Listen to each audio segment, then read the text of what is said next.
an explanation of how to make the puff stitch hat come out really beautifully. You start by knitting a minimum of 12 rows for the medium-sized hat. And what you want is to end the beginning block with as many rows as possible of a single color. So you can see how I've got a block of purple here. And then when you start doing the pattern, you can kind of see, if you look here, you have a stitch that goes down into a lower stitch, and it makes your color block puff out, and that's why it's called puff stitch.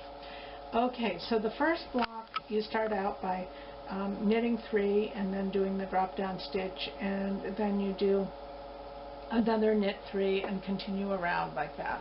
The next block of color, the next puff stitch, you're going to put your new puff stitch right in the middle of the previous puff stitch. So you can see there's the middle of the puff stitch.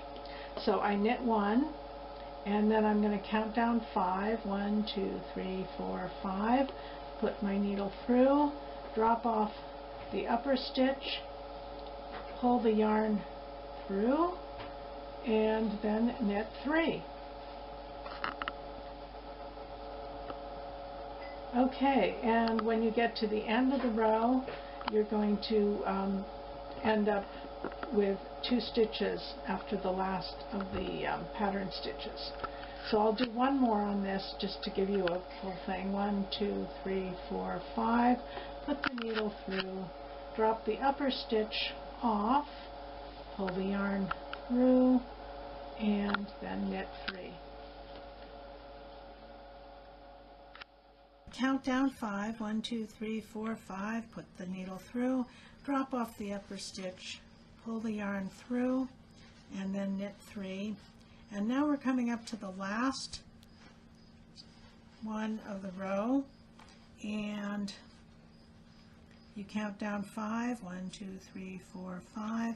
Put the needle through, drop off the upper stitch, grab the yarn, and don't forget to pass your marker. I lose a lot of markers at this point. And then for 5 rows, you're just going to knit straight, and I will not force you to watch me knitting straight for 5 rows.